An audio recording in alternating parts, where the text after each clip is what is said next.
Welcome, students. Today, our topic of discussion is ruggedness testing. So, first of all, we must know what is ruggedness testing. So, start करते हैं. Ruggedness testing. So, ruggedness of an analytical method is the degree of the reproducibility of test result obtained by the analysis of sample under a variety of conditions such as different laboratories, different analysts, different instruments, different lots of reagents, different time, different days and different temperature.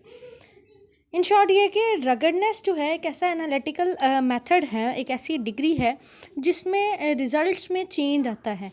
उसकी वजह मुख्तलिफ laboratories हो सकती हैं कि एक laboratory का दूसरे लेबॉर्ट्री से इन्वायरमेंट डिफरेंट होगा, एनालिस्ट डिफरेंट होंगे, तो जाहिर सी बात है पर्सनल एरर की गुंजाइश होगी, या डिफरेंट इंस्ट्रूमेंट्स की वजह से जो डिफरेंट तरह के इंस्ट्रूमेंटल एरर्स हैं वो आ सकते हैं हमारी सिचुएशन में. इसके साथ साथ रीजेंट्स हम मुख्तलिफ यूज़ करते हैं जिसकी वजह से जो रिजल्ट मुख्तलिफ आते हैं, और डेज़ और टेम्परेचर्स का भी थोड़ा बहुत फ़र्क, जिसकी वजह से हमारा जो टेस्टिंग रिज़ल्ट है जब वो डिफरेंट आता है, उसमें थोड़ा सा चेंज आता है, वो रगडनेस कहलाता है. रगडनेस is normally expressed as the lack of influence on the test result of the operational and environmental variables of analytical method. मतलब ये कि रगडनेस एक ऐसा टेस्ट है, एक ऐसा टेस्ट रिज़ल्ट है जो कि किसी भी इन्वायरमेंटल या ऑपरेशनल एनालिटिकल मेथड में वेरिएबल्स की चेंजिंग की वजह से, मतलब अब वो वेरिएबल्स टाइम हो सकते हैं, इंस्ट्रूमेंट हो सकते हैं, डेज, टेम्परेचर या रिएजेंट कोई भी हो सकता है, किसी भी तरह के, चाहे वो ऑपरेशनल या फिर इन्वायरमेंटल वेरिएबल्स जिनको चेंज करने से इन्फ्लुएंस हो, कोई असर हो रिज़ल्ट पर, तो वो रगडनेस कहलाता है. नेक्स्ट, रगडनेस को हम लोग मैयर कर सकते हैं. इस द मैयर ऑफ रगडनेस जो है ये मैयर है of reproducibility of test result under the variation in condition normally expected from laboratory to laboratory and analyst to analyst. तो रगडनेस में जो हमारा test result due to different operational and different environmental variables जो हमारे test result में change आता है, उसको मैयर करने के लिए, उस रिप्रोड्यूसिबिलिटी ऑफ टेस्ट को मैयर करने के लिए किसी भी सर्टेन वेरिएशन या कंडीशंस में नॉर्मली हम एक्सपेक्ट कर रहे होते हैं कि इस लेबॉर्ट्री में इस तरह का रिजल्ट है, सो नेक्स्ट में भी ये. तो जो डिफरेंस आता है, चाहे वो एनालिस्ट टू एनालिस्ट चेंज की वजह से, मतलब सेम लेबॉर्ट्री में सिर्फ एनालिस्ट चेंज होने से जो रिज़ल्ट पे चेंज आया, या फिर लेबॉर्ट्री टू लेबॉर्ट्री जो चेंज आया, उसको जब हम स्टडी करते हैं या मैयर करते हैं, तो वो हमारा जो है रगडनेस कहलाता है. तो यहाँ पर हम देख सकते हैं कि जो रगडनेस है वो इंक्लूड है, note this is included in USP but not included in ICH. So USP जो है ये एक ऐसी डीलिंग है जिसमें जो कंज्यूमर्स है उसको बेनिफिट होता है, सो किसी भी तरह के चेंज से, जबकि आईसीएच जो है वो एक ऐसी हमारे पास इंटरनेशनल काउंसिल है हार्मोनाइजेशन की of technical requirements for pharmaceuticals for humans, ICH, जिसमें फार्मास्यूटिकल्स फॉर ह्यूमंस यूज़ किए जाते हैं, उनकी यूनिक ब्रिंगिंग को जो है वो यकीनी बनाया जाता है. मतलब ICH को हम लोग रेगुलेटरी अथॉरिटीज़ और फार्मास्यूटिकल इंडस्ट्रीज़ दोनों डिस्कस करती हैं scientifically and technically aspects of pharmaceutical develop. So इसके अलावा हम लोग ICH को कह सकते हैं कि एक्थायोफाइट्रस मल्टीफिलिस.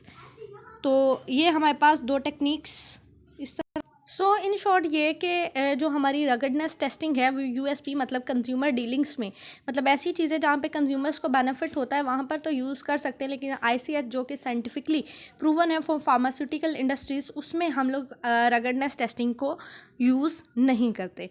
नेक्स्ट, रोबस्टनेस, ये एक ऐसी टेक्निक है, एक ऐसा मेथड है, ऐसा एनालिटिकल प्रोसीजर है.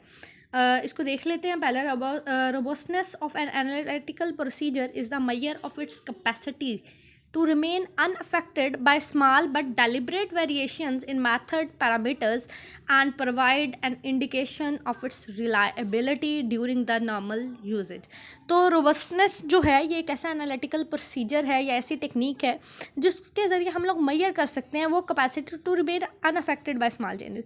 मतलब जैसे हमने रगडनेस में देखा कि जो भी थोड़ा बहुत change due to time, date या एनालिस्ट या लेबॉर्ट्री के चेंज करने से जो चेंज आता है, उस चेंज में हमने ये स्टडी करना है कि कितनी स्मॉल अमाउंट ऐसी है जो कि अनअफेक्टेड रही है, मतलब वो कम से कम same similarities in their data, in their result, तो वो रोबस्टनेस है।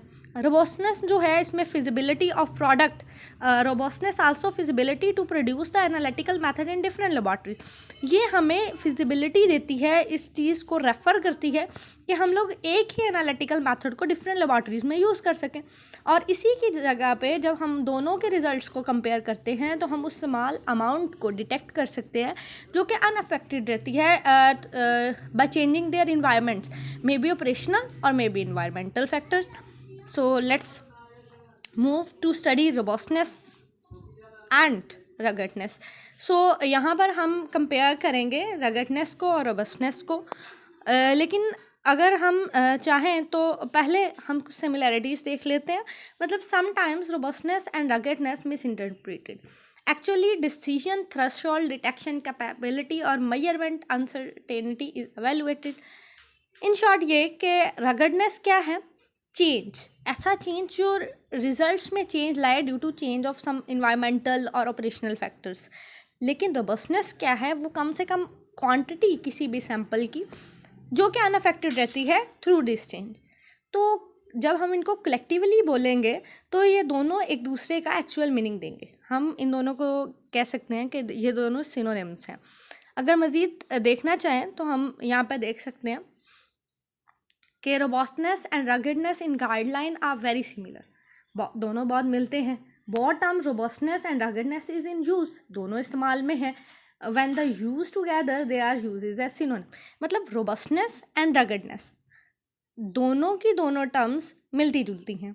एक जो कि चेंज इन रिजल्ट है और जो सेकंड वन है विच इज़ द रोबस्टनेस, वो कम से कम कैपेसिटी है सैंपल की जो कि अनअफेक्टेड रहती है थ्रू दिस चेंज। लेकिन जब दोनों को हम लोग टर्म्स को इस्तेमाल करते हैं और जब इकट्ठा इस्तेमाल करते हैं तो ऐसा लगता है ये दोनों एक दूसरे के सिनोनिम्स हैं। So robustness and ruggedness is the ability of an analytical method to remain unaffected by the small variation in method parameters and influential the environmental factors and characteristics during the normal use. एक बार फिर देख लेते हैं कि robustness and ruggedness is the ability of an analytical method. ये एक किसी भी analytical method की एक ऐसी ability है, एक ऐसी खासियत है जो कि to remain unaffected, जो कि बिल्कुल बेअसर रहती है by the small variation, छोटी सी तब्दीली से in method parameter। जब हम तरीके में कुछ पैरामीटर्स में मतलब थोड़ा बहुत चेंज ले आते हैं, अब वो चेंज इन्वायरमेंटल या ऑपरेशनल दोनों हो सकते हैं, एंड इन्फ्लुएंशियल इन्वायरमेंटल फैक्टर्स और असरअंदाज होने वाले इन्वायरमेंटल फैक्टर्स जो कि हमने पहले भी डिस्कस किया, and characteristics during the normal uses जो कि हम लोग आम हालात में इस्तेमाल कर रहे हैं। सो अगर हम रगडनेस और रोबस्टनेस दोनों को कंपेयर करना चाहें तो हम कहेंगे कि ruggedness should be used as parameter, कि रगडनेस को हम लोग पैरामीटर के तौर पे यूज़ करते हैं एंड एवेलुएट करते हैं consistency of result when external factor. इस चीज़ की हमें मज़ीद समझ तब आएगी जब इससे पहले हम इसको थोड़ा सा कंपेयर कैसे करेंगे कि समटाइम्स जो रोबस्टनेस है और रगडनेस है वो मिस इंटरप्रेटेड हो जाती हैं, दोनों मिल जाती हैं क्योंकि एक डिटेक्शन कैपेबिलिटी है, दूसरी मेजरमेंट है। जो रगडनेस है वो मेजरमेंट ऑफ अनसर्टेनिटी है, लेकिन जो रोबस्टनेस है वो डिटेक्शन कैपेबिलिटी है, और जो रोबस्टनेस है वो एक्सप्रेस करती है stability against the small variation. मतलब किसी भी इंट्रिंसिक मेथड पैरामीटर में, चाहे वो टेम्परेचर है, टाइम है, उसमें जब थोड़ा सा वेरिएशन लाया जाए, थोड़ा सा चेंज आ जाए, मे बी इन्वायरमेंटल हो वो या फिर ऑपरेशनल हो, जानबूझ के दिया गया हो, सो उस चेंज को एक्सप्रेस करने के लिए, उसके से रिलेटेड स्टेबिलिटी को एक्सप्रेस करने के लिए जो हम टर्म यूज़ करते हैं उसको रोबस्टनेस कहेंगे। लेकिन जो टर्म रगडनेस है वो एक्सप्रेस करती है stability of method parameter against the extraneous influencing factor. मतलब जितने भी बैरूनी अवामिल हैं, ऑपरेशनल या एनवायरनमेंट, दोनों को रगडनेस जो है वो एक्सप्लेन करती है स्टेबिलिटी ऑफ मेथड पैरामीटर्स के बरक्स। मतलब एक कम हिस्से को, उस सैंपल की स्टेबिलिटी को, और एक स्टेबिलिटी से हट के दूसरी चीज़ को एक्सप्रेस कर रही है। मज़ीद अगर हम देखें कि ruggedness should be used as a parameter, ruggedness एक पैरामीटर के तौर पर इस्तेमाल होती है evaluating the consistency of result, जो कि रिज़ल्ट की कंसिस्टेंसी को एवेलुएट करती है। व्हेन एक्सटर्नल फैक्टर जैसा कि analyst, laboratory, instrument, reagent and days जो है वो वेरीड करते हैं। मतलब इंस्ट्रूमेंट, लेबॉर्ट्री, एनालिस्ट को चेंज करने के बाद भी जो अमाउंट एज सच अनअफेक्टेड रहती है उसकी कैपेबिलिटी को, मतलब उसकी स्टेबिलिटी को हम किस में कैलकुलेट करते हैं? रगडनेस में। लेकिन robustness should be used as a parameter characterizing the stability of internal factors parameter of method। तो जो हमारी रोबस्टनेस है वो एक ऐसा पैरामीटर है जिसमें stability of internal factor parameters को रखा जाता है। ठीक, सो एक एक्सटर्नल फैक्टर्स को डिस्कस कर रही है, एक इंटरनल फैक्टर्स के पैरामीटर को डिस्कस कर रही है। रगडनेस एक्सटर्नल फैक्टर्स को डिस्कस कर रही है, constancy of the result when external factor. लेकिन robustness parameter characterising the stability of internal factors. So major जो डिफरेंस है रगडनेस और रोबस्टनेस में वो क्या है? एक एक्सटर्नल फैक्टर्स को और दूसरी इंटरनल फैक्टर्स को। तो एक बार फिर देख लेते हैं। सबसे पहले ओवरव्यू कर लेते हैं, सबका समरी ले लेते हैं। रगडनेस एक ऐसा एनालिटिकल मेथड है जो कि डिग्री है रिप्रोड्यूसिबिलिटी ऑफ टेस्ट रिजल्ट की, जो कि ऑब्टेन करते हैं हम एनालिसिस ऑफ सैंपल में। ठीक, और ये इसके अंदर जो लैक ऑफ इन्फ्लुएंस है टेस्ट रिजल्ट में वो ऑपरेशनल या environmental variables of analytical methods की वजह से है। दूसरी चीज़ ये कि जो रगडनेस टेस्टिंग है वो मैयर है रिप्रोड्यूसिबिलिटी ऑफ रिजल्ट का। ये यूएसपी में तो इंक्लूड करते हैं जिसमें कस्टमर को बेनिफिट होता है, लेकिन हम आईसीएच में यानी साइंटिफिकली फार्मास्यूटिकल इंडस्ट्रीज़ में जहाँ पे साइंटिफिक मेथड्स को प्रमोट किया जाता है वहाँ पर यूज़ नहीं करते। Next robustness. रोबस्टनेस जो है ये एक ऐसी टेक्निक है, एक ऐसा एनालिटिकल प्रोसीजर है जिसमें मैयर करते हैं capacity to remain unaffected by small but deliberate variation. मतलब ऐसी वेरिएशन जो काबिल बर्दाश्त हों, उसकी वजह से जो सैंपल हमारा अनअफेक्टेड रहा है उसको। और रोबस्टनेस जो है ये also feasibility to produce the analytical method in different laboratory.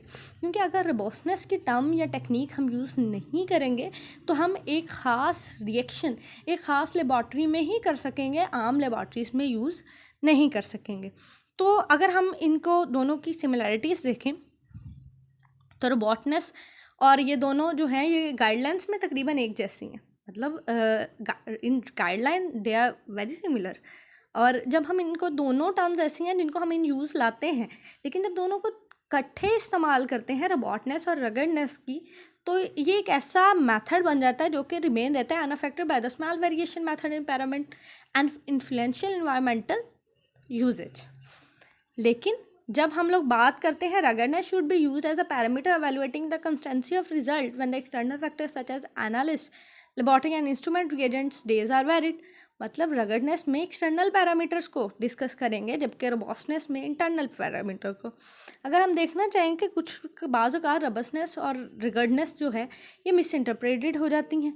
इसकी वजह ये कि दोनों एक कैपेबिलिटी डिटेक्शन कैपेबिलिटी को और दूसरी मेजरमेंट ऑफ अनसर्टेनिटी को एवेलुएट करी है। और जो रोबस्टनेस है वो एक्सप्रेस करती है stability against the small variation of intrinsic properties. लेकिन जो रगडनेस है वो एक्सप्रेस क्या करी है हमारे पास, वो एक्सप्रेस करती है stability of method parameter against the extraneous influencing factors. So this is the end of my lecture. Thank you.